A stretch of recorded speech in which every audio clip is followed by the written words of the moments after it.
Hello everyone, मेरा नाम शशि और आपका मेरे इस चैनल सिंपली इंग्लिश में बहुत बहुत स्वागत है। क्या आप जानते हैं वर्ल्ड ओवर 6500 से ज़्यादा भाषाएं बोली जाती हैं और अगर हम इंडिया की बात करें तो यहाँ 100 से ज़्यादा भाषाएं बोली जाती हैं। तो इसका मतलब ये हुआ हमें ज़्यादा से ज़्यादा भाषाएं सीखनी होंगी या फिर हमें किसी एक कॉमन लैंग्वेज की ज़रूरत है। आज किसी वजह से वो कॉमन लैंग्वेज इंग्लिश बन चुकी है। क्यों बन चुकी है ये जानना हमारे लिए ज़रूरी नहीं है, पर हाँ इसे सीखना बहुत आसान है। तो चलिए शुरू करते हैं। जिस तरीके से हम आम बोलचाल में हिंदी भाषा का प्रयोग करते वक्त शब्दों का नहीं वाक्यों का प्रयोग करते हैं, ठीक उसी तरीके से इंग्लिश में हम सेंटेंसेस का यूज़ करते हैं। जब बात सेंटेंसेस की आती है तो किसी भी सेंटेंस में 3 कंपोनेंट्स होते हैं, 3 पार्ट्स होते हैं, subject, verb and object. Parts of sentence is the backbone of spoken and written English. तो हम इस चैप्टर को बहुत अच्छे तरीके से समझेंगे। सब्जेक्ट कर्ता जब हम बात कर रहे हैं तो किसी भी सेंटेंस के अंदर सब्जेक्ट क्या होता है? जिसके बारे में बात की जा रही हो या जिसके द्वारा कोई क्रिया यानी कि काम किया जा रहा हो, राइट? किसी भी सेंटेंस के अंदर सब्जेक्ट क्या क्या हो सकता है? सब्जेक्ट एक नाउन हो सकता है, सब्जेक्ट एक प्रोनाउन हो सकता है, सब्जेक्ट एक जेरेंट हो सकता है, एक इन्फिनेटिव हो सकता है। मैं अभी नाउन, प्रोनाउन, जेरेंट और इन्फिनेटिव में डिटेल में नहीं जाऊंगी। इसे मैं अपने आगे आने वाले वीडियोस में आपको डिटेल में डिस्कस करूंगी आपके साथ। अभी यहाँ पे ओवरव्यू देना बहुत ज़रूरी है, इसलिए मैं आपको इन सब का एक ब्रीफ ओवरव्यू दूंगी ताकि मैं पार्ट्स ऑफ सेंटेंसेस, जो मेरा मेन पर्पस है आपको समझाना, उस पर फोकस करते हैं। जब हम नाउन की बात करते हैं तो नाउन क्या है, जिसको हम हिंदी में संज्ञा भी कहते हैं। किसी प्राणी, व्यक्ति जिसमें लाइफ है, जिसमें जीवन है, जान है, वस्तु, स्थान, भाव, राइट, भाव, फीलिंग, आइडिया, उसको हम संज्ञा कहते हैं। ठीक है, तो संज्ञा में जैसे मैंने बताया प्राणी, राइट, तो नाम की बात करें तो शशि मेरा नाम, राहुल आपका नाम, राकेश, रमा, रिया, मोहन, राइट, प्राणी का नाम। और प्राणी जैसे डॉग, कैट, राइट, उसी तरीके से हमने क्या लिया? वस्तु, table, pen, board, box, chair, वस्तु हो गया, स्थान हो गया दिल्ली, बैंगलोर, मुंबई, ऑस्ट्रेलिया, अमेरिका। अब जब हम भाव की बात करते हैं, जिसको हम एब्स्ट्रैक्ट नाउन भी कहते हैं, तो इसको भी मैं आगे आपको आने वाले वीडियोस में जब मैं आपको नाउन प्रोनाउन के बारे में डिस्कस करेंगे तो हम इसको अलग से आपको डिटेल में बताऊंगी। यहाँ पे हम एब्स्ट्रैक्ट नाउन की बात करें तो भाववाचक संज्ञा जैसे कि लव, पेन, लॉयल्टी, डेडिकेशन, तो ये हमारे सारे भाववाचक संज्ञा हैं। ये आ गया। इसके बाद हम प्रोनाउन की बात करते हैं। प्रोनाउन क्या है? जो संज्ञा के स्थान पर प्रयोग होता है, जो शब्द संज्ञा के स्थान पर प्रयोग होता है उसको हम प्रोनाउन कहते हैं। तो प्रोनाउन क्या हुआ हमारा? ही, शी, इट, दे, दोस। जो भी शब्द संज्ञा के स्थान पर प्रयोग हो उसे हम प्रोनाउन कहते हैं, सर्वनाम कहते हैं। अब आता है अगला हमारा जेरेंट। जेरेंट क्या होता है? क्रियावाचक संज्ञा।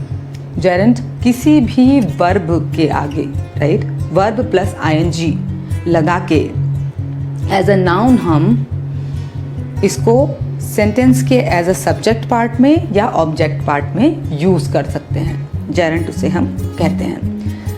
इन्फिनेटिव की जब बात आती है तो इन्फिनेटिव ये मूल रूप है क्रिया का, right, base form of verb. इसके साथ हम क्या कहते हैं? इसके हम प्रीफिक्स यानी कि टू प्लस वर्ब का यूज़ करके हम सेम इसको सेंटेंस के अंदर एज अ सब्जेक्ट या ऑब्जेक्ट पार्ट में यूज़ करते हैं। इन सब का मैं एग्जाम्पल के साथ आपको आगे ब्रीफ करूँगी, राइट। अब आती है हमारी क्रिया, वर्ब। वर्ब हमारे किसी भी सेंटेंस के अंदर main verb, helping verb, modal जिसे मोडल हेल्पिंग वर्ब भी कहते हैं, transitive and intransitive verb, right. Main verb जो सब्जेक्ट के क्रिया के बारे में हमको इंफॉर्मेशन हमें बताता है, वो मेन वर्ब होती है, राइट। तो मेन वर्ब हमें क्या बताती है? सब्जेक्ट के एक्शन, काम के बारे में हमारे को इंफॉर्मेशन देती है मेन वर्ब। जैसे dancing, singing, listening, missing, sleeping, right. तो ये हमारी मेन वर्ब्स हैं सारी। हेल्पिंग वर्ब, हेल्पिंग वर्ब हमें सब्जेक्ट की अवस्था या स्थिति, स्टेट के बारे में इंफॉर्मेशन देता है, ठीक है। जैसे जो सब्जेक्ट है वो कोई काम वर्तमान यानी कि प्रेजेंट में कर रहा है, पास्ट में कर रहा था या फ्यूचर में करेगा, मतलब उसकी अवस्था के बारे में, उसकी स्टेट के बारे में हमारे को इंफॉर्मेशन हेल्पिंग वर्ब देती है।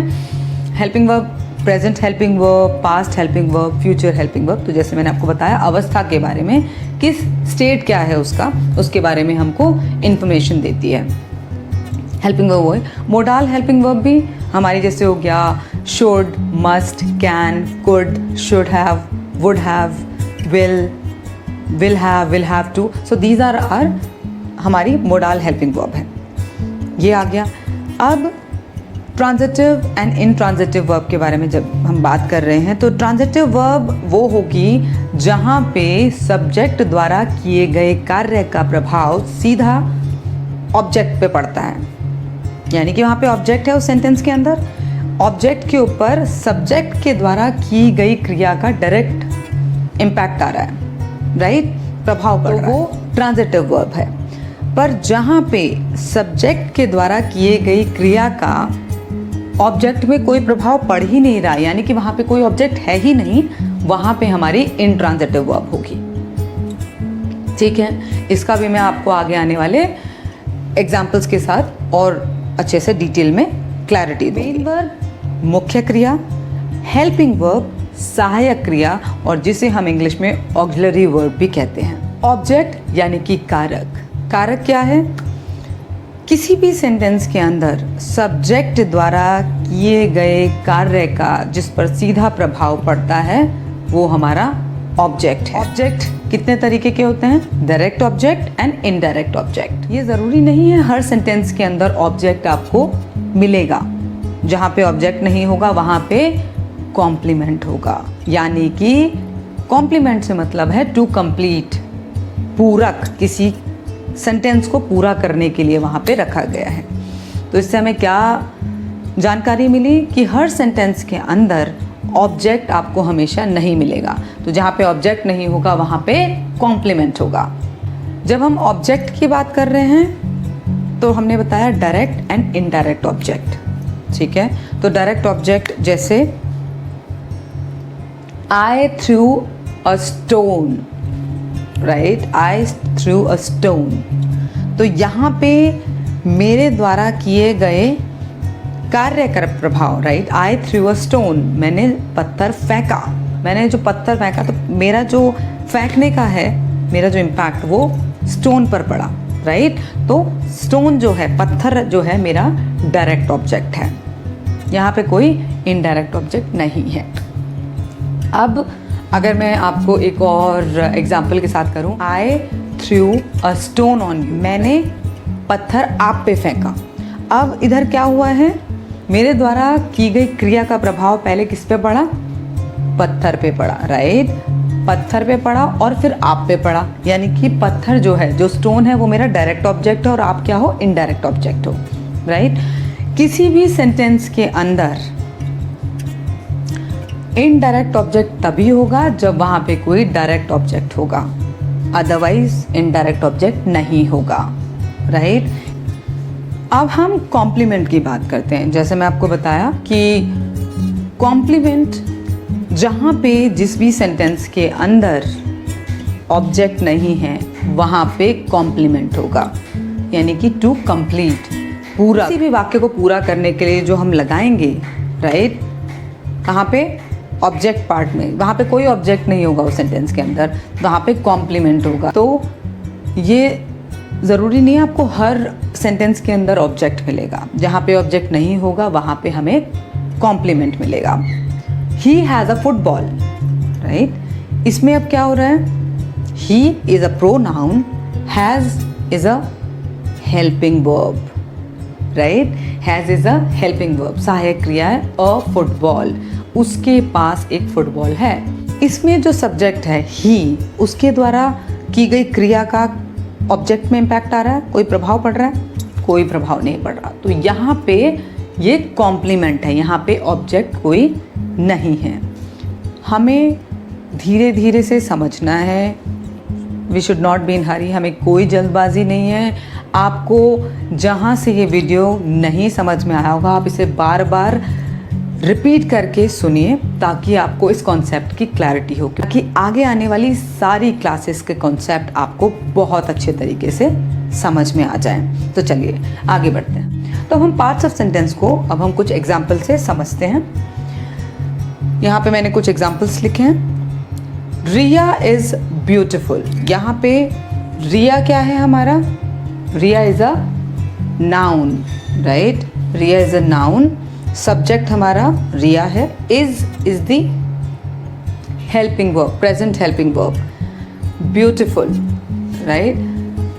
रिया खूबसूरत है।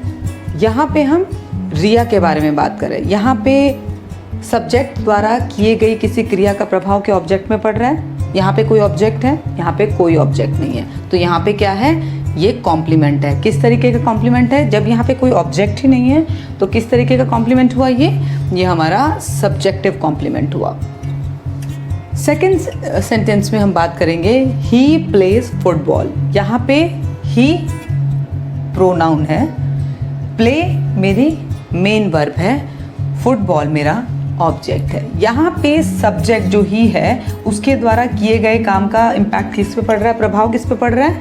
फुटबॉल पे। तो यहाँ पे, और ये किस तरीके का ऑब्जेक्ट है? डायरेक्ट ऑब्जेक्ट है, क्योंकि सब्जेक्ट के द्वारा किए गए काम का डायरेक्ट इम्पैक्ट, डायरेक्ट प्रभाव फुटबॉल पे पड़ रहा है। तो ये मेरा डायरेक्ट ऑब्जेक्ट है। Honesty is the best policy. Honesty क्या है? मैंने जैसे आपको बताया, भाववाचक संज्ञा, एब्स्ट्रैक्ट नाउन। तो ये मेरा सब्जेक्ट है honesty. Is the present helping verb. The best policy, ये क्या है आपका? क्या ऑब्जेक्ट है? नहीं, यहाँ पे कोई ऑब्जेक्ट है ही नहीं। ये एक कॉम्प्लीमेंट है। किस तरीके का कॉम्प्लीमेंट है? ये एक सब्जेक्टिव कॉम्प्लीमेंट है, ठीक है। अगले सेंटेंस में चलते हैं हम। ही ब्रोक द ग्लास, उसने ग्लास तोड़ा। किसने तोड़ा? उसने तोड़ा। ही क्या है हमारा? प्रोनाउन है। तो ये सब्जेक्ट हो गया, ब्रोक तोड़ा। तो ये मेरी क्या है? मेन वर्ब है, द ग्लास। क्या तोड़ा? ग्लास तोड़ा। तो इधर सब्जेक्ट द्वारा किए गई क्रिया का प्रभाव किस पे पड़ रहा है? ग्लास पे पड़ रहा है, ऑब्जेक्ट पे पड़ रहा है। तो ये मेरा क्या है? डायरेक्ट ऑब्जेक्ट है, ठीक है, क्योंकि सब्जेक्ट के द्वारा किए गई क्रिया का प्रभाव यहाँ पे मेरे डायरेक्ट ऑब्जेक्ट पे पड़ रहा है। अगले एग्जाम्पल में चलते हैं। राम इज बीटिंग श्याम, राम श्याम को पीट रहा है। Ram is beating Shyam, present continuous है। जहाँ पे राम मेरा क्या है? राम मेरा नाउन है, सब्जेक्ट है। इज मेरी प्रेजेंट हेल्पिंग वर्ब है। बीट मारना मेरी मेन वर्ब है। किसको मार रहा है? श्याम को मार रहा है। तो यहाँ पे श्याम मेरा क्या हो गया? यहाँ पे ऑब्जेक्ट, क्योंकि यहाँ सब्जेक्ट द्वारा, राम द्वारा की गई क्रिया का प्रभाव पे आ रहा है, श्याम पे आ रहा है, यानी कि ऑब्जेक्ट पे आ रहा है, ठीक है। अब जैसा मैंने आपको बताया जेरेंट के बारे में, तो reading is a good habit. यहाँ पे हमने क्रियावाचक संज्ञा जो मैंने आपको बताई थी जेरेंट, यहाँ पे हमने रीड प्लस ING, पढ़ना एक अच्छी आदत है, ठीक है। तो यहाँ पे मैंने इसको क्या करा? सब्जेक्ट जेरेंट जो है यहाँ पे हमने उसे एज अ सब्जेक्ट यूज़ करा। Is the present helping verb, a good habit, ठीक है। तो यहाँ पे मैंने जेरेंट यूज़ करा। तो यहाँ पे क्या कोई ऑब्जेक्ट है? यहाँ पे कोई ऑब्जेक्ट नहीं, ये है कॉम्प्लीमेंट, ठीक है। किस तरीके का कॉम्प्लीमेंट है यहाँ पे? Subjective complement. To read is a good habit, यहाँ पे मैंने आपको इन्फिनेटिव के बारे में ऊपर बताया था। किसी भी सेंटेंस के अंदर सब्जेक्ट जो है नाउन, प्रोनाउन, जेरेंट या इन्फिनेटिव हो सकता है। तो infinitive to read is a good habit, तो ये हमारा इन्फिनेटिव लगाया हमने। To plus verb is the present helping verb, a good habit, एक अच्छी आदत है। हम अब अगला एग्जाम्पल लेंगे। ही जो एक प्रोनाउन है, हमारा सब्जेक्ट है। गेव क्रिया है, गिव की सेकेंड फॉर्म। गेव मी अ पेन, यहाँ पे उसने मुझे पेन दिया, ठीक है। उसने यहाँ पे हमारा सब्जेक्ट आ गया, वर्ब आ गई, क्या दिया? पेन दिया। किसको दिया? मुझको दिया। तो इसमें मेरे डायरेक्ट और इनडायरेक्ट दो ऑब्जेक्ट हैं। जब उसने मुझे पेन दिया तो उसने पहले पेन उठाया, तो क्रिया क्या हुई? सबसे पहले पेन उसने उठा के फिर मुझे दिया, राइट। तो इसमें क्या हुआ? डायरेक्ट ऑब्जेक्ट अ पेन है, और मी जो है, क्योंकि मुझे दिया तो मैं इनडायरेक्ट ऑब्जेक्ट हूँ। अगले एग्जाम्पल को देखिए। He, again it's a pronoun. Threw, it's a main verb. The ball on me, अब इसमें क्या है?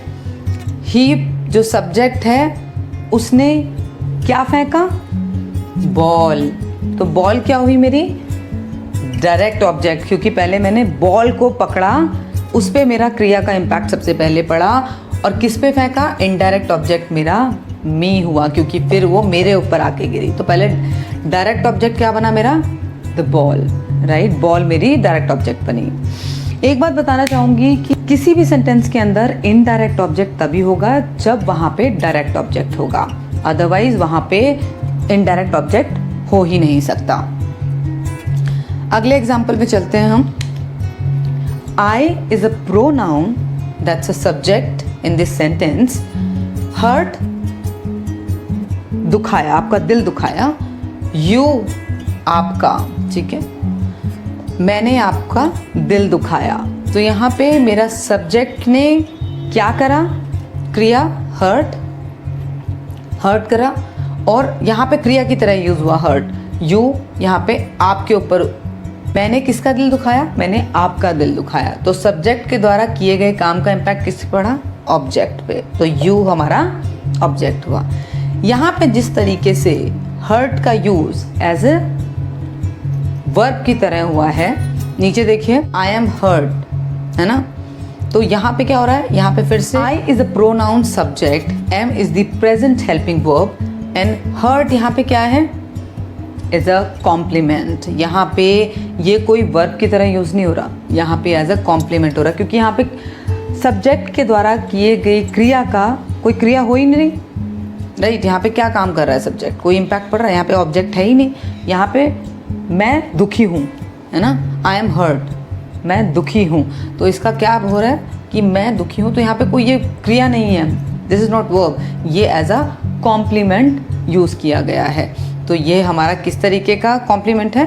सब्जेक्टिव कॉम्प्लीमेंट, ठीक है। ट्रांजिटिव एंड इंट्रांजिटिव, जब सब्जेक्ट के द्वारा किए गए कार्य का, क्रिया का प्रभाव ऑब्जेक्ट में पड़ता है, तो वहाँ पे क्या होगी? सीधा ऑब्जेक्ट में पड़ता है, वहाँ पे होगी ट्रांजिटिव वर्ब। और जहाँ पे सब्जेक्ट के द्वारा की गई क्रिया का प्रभाव ऑब्जेक्ट पे नहीं पड़ता है, यानी कि वहाँ पे कोई ऑब्जेक्ट है ही नहीं, वहाँ पे वो इंट्रांजिटिव वर्ब होगी, यानी कि वहाँ पे कोई ऑब्जेक्ट होगा ही नहीं, तो वो इंट्रांजिटिव वर्ब होगी। अगले एग्जाम्पल की तरफ बढ़ते हैं। My mother can go there, यहाँ पे my mother, it's a noun, my mother is a common noun, right? My mother can is the present modal helping verb. Go is the main verb there, वहाँ। मेरी माँ वहाँ जा सकती है, ठीक है। तो ये मेरा सब्जेक्ट है, ये मेरी modal help, present modal helping verb है, ठीक है। ये मेन वर्ब है, और वहाँ, तो यहाँ पे क्या हमारा कोई ऑब्जेक्ट है? यहाँ पे मेरा कोई ऑब्जेक्ट नहीं है, ये एक कॉम्प्लीमेंट है। और किस तरीके का कॉम्प्लीमेंट है? ये एक सब्जेक्टिव कॉम्प्लीमेंट है। अगर आपको मेरा ये वीडियो पसंद आया हो तो इस चैनल को ज़रूर सब्सक्राइब करें और नीचे दिए गए बेल आइकन को ज़रूर प्रेस करें, ताकि आप मेरे किसी भी वीडियो को मिस ना करें और सारी नोटिफिकेशन आपको टाइमली मिल सके। तो जल्दी मिलते हैं अपने नेक्स्ट वीडियो में, तब तक के लिए नमस्कार।